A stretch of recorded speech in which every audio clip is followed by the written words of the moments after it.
¿Quién es esta juez? ¿De qué estamos hablando? Dice que en abril del 2021 el Pleno del Consejo de la Judicatura ordenó su suspensión tras las denuncias en su contra de 12 servidores públicos. Sin embargo, en marzo de 2023 la suspensión fue revocada y volvió a su puesto. La señora Juárez Salas fue también sancionada por el resultado de 3 pesquisas que atribuyó a la juzgadora federal conductas negativas como desempeño deficiente, incumplimiento del horario de trabajo, nepotismo, acoso laboral y no respetar el derecho de los trabajadores adscritos a ese órgano jurisdiccional. También en 2022 fue sometida a un procedimiento disciplinario, dice aquí, por conductas como hostigamiento laboral derivado de malos tratos inadecuados hacia los servidores públicos denunciantes. O sea, hay una denuncia de 12 servidores públicos en esa época. También en 2015, 2016, dice, su récord de mala conducta inició al menos en octubre de 2016, cuando estuvo sujeta al procedimiento disciplinario por la ratificación irregular de licencias médicas y por lo cual se le impuso una sanción administrativa. También que en los registros oficiales son conocidas las amonestaciones verbales contra la defensora por faltas que van desde irregularidades en la expedición de nombramientos y descuido en el desempeño de sus funciones hasta realizar actividades comerciales ajenas a la función jurisdiccional, un acto prohibido en los códigos éticos de cualquier.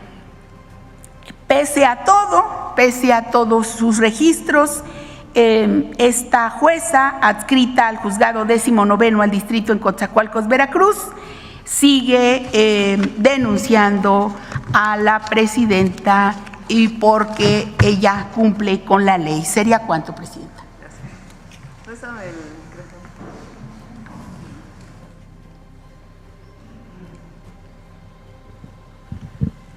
Quiero hacer una revisión de nuevo de cómo es que se dio la reforma constitucional al Poder Judicial. La secretaria de Gobernación ya puso algunos de los casos de las irregularidades del Poder Judicial.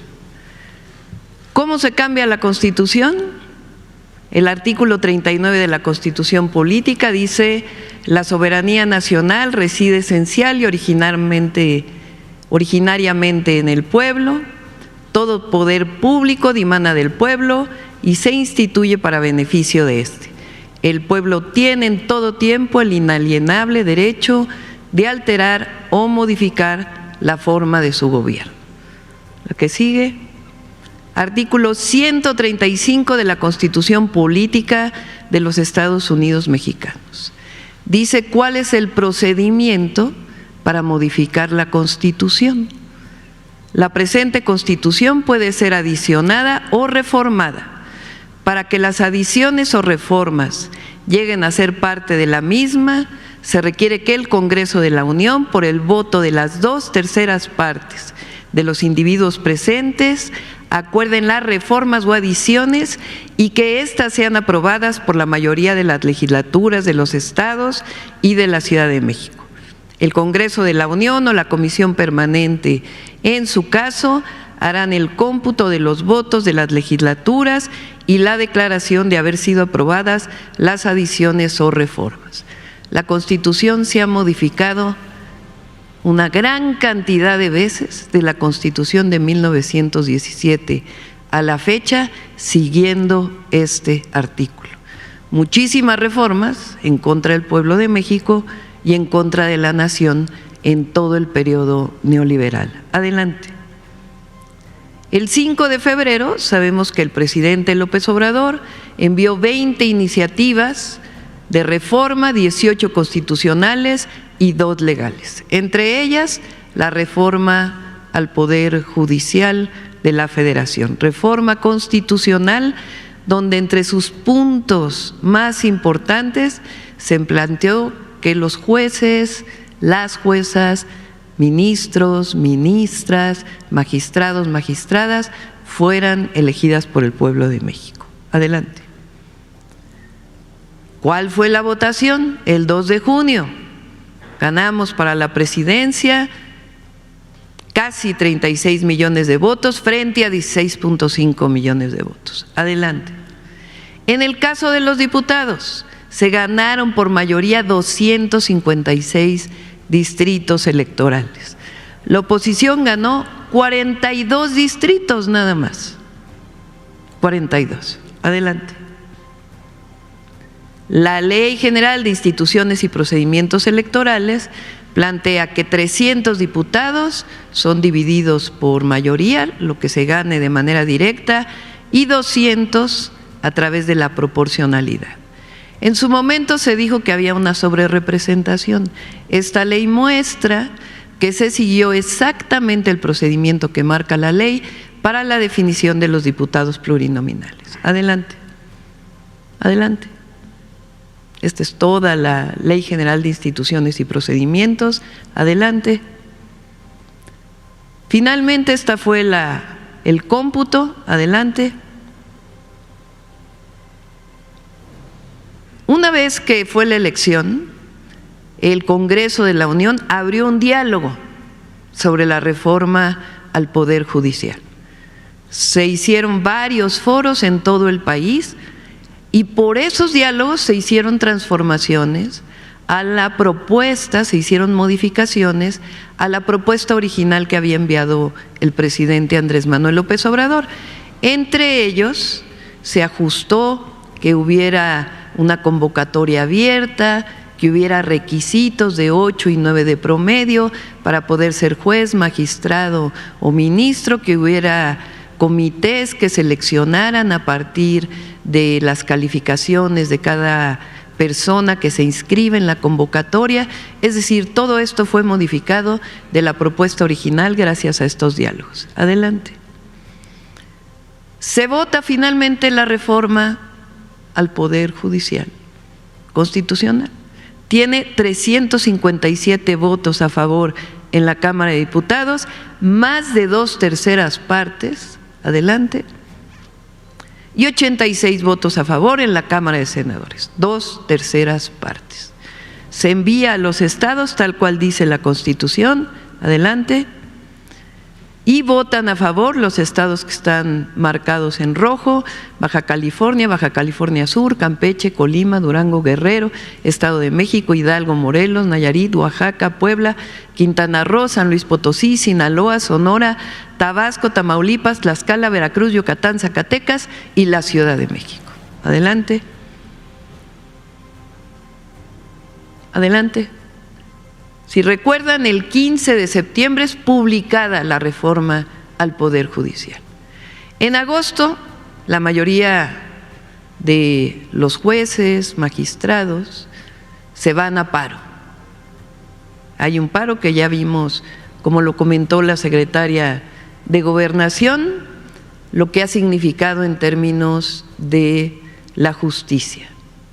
Ahora, desde entonces a la fecha, aun cuando se cumplió exactamente con todos los procedimientos que establece la Constitución para la reforma constitucional, se han presentado procedimientos de inconstitucionalidad por partidos políticos que no tienen personalidad jurídica para esto y sin embargo se han aceptado por la Corte. Adelante.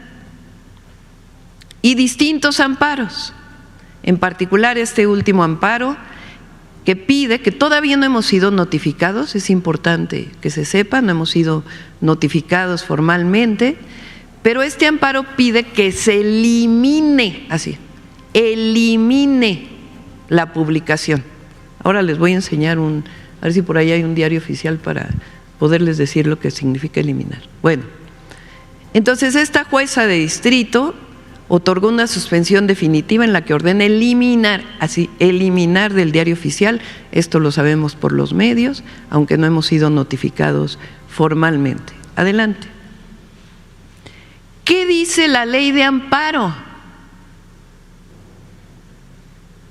Porque para hacer una suspensión de un amparo, pues no solo hay que cumplir con la Constitución, sino cumplir con la ley de amparo. ¿Qué dice la ley de amparo? En el artículo 61, el juicio de amparo es improcedente, 1, contra adiciones o reformas a la Constitución Política de los Estados Unidos Mexicanos. Es decir, hay una reforma a la Constitución que cumple con todos los requisitos para cambiar el poder judicial en nuestro país. Y una jueza acepta un juicio de amparo y emite una resolución de una suspensión para eliminar, imagínense ustedes, hice una consulta a través de la Consejería Jurídica a quien está a cargo del Diario Oficial de la Federación. Nunca se había recibido en 30 años al menos que tiene esta persona en el Diario Oficial una notificación para eliminar. ¿Qué quiere decir eliminar? Pero además, esta jueza, fíjense qué claro es, no puede haber juicio de amparo. El juicio de amparo es improcedente, con todas sus letras, contra adiciones o reformas a la Constitución Política de los Estados Unidos Mexicanos. Entonces, bueno, ya están diciendo que estoy en desacato, que, bueno, hasta de violencia política de género me acusaron. ¿Por qué? Porque fíjense lo claro que es. Entonces, ¿qué decimos? Pues vamos a notificar a quien sanciona a los jueces, porque es claro y notorio que se está violando la ley de amparo. Y aún así se está haciendo una resolución de una suspensión. Cualquier ciudadano lo puede hacer, en este caso la Consejería Jurídica va a hacer esta notificación para que se revise cómo una jueza, violando la ley de amparo, da una suspensión. Ahora, ¿qué vamos a hacer una vez que recibamos la notificación? Pues le vamos a preguntar al legislativo.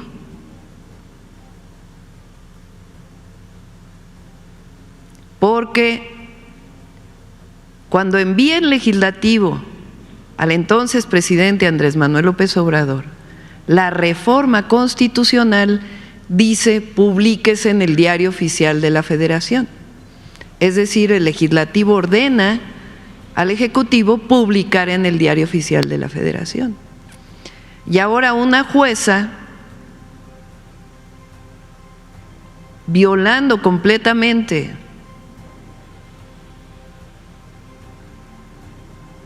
esta es la reforma, violando completamente la ley de amparo, regrésale a la ley de amparo, por favor, artículo 61. El juicio de amparo es improcedente, contradicciones o reformas a la Constitución Política de los Estados Unidos Mexicanos, pide que se elimine. ¿Qué quiere decir eliminar si está publicado? ¿Que se rompa? Porque hay publicaciones en físico. ¿Qué quieren? ¿Que se rompa? ¿Que se borre? ¿Qué quiere decir eliminar? Vamos a esperar la notificación. Pero en el momento que se reciba la notificación, pues lo que va a hacer la Consejería Jurídica es enviar al Congreso de la Unión una pregunta. ¿Es factible que una jueza pida esto? Dado que ustedes ordenaron que se publicara en el Diario Oficial de la Federación, para ver qué nos contesta el legislativo. Pero si ustedes se dan cuenta, es totalmente irregular. son los propios jueces, juezas, magistrados, ministros, ministras, que están defendiendo sus propios privilegios frente a una decisión del pueblo de México que dijo: votamos para que haya mayoría calificada para que se pueda modificar la Constitución. Entonces es muy importante que quienes nos escuchan, nos ven, quien esté en desacato es la jueza, o son quienes aceptan recursos de inconstitucionalidad cuando no hay personalidad jurídica de quien los pone.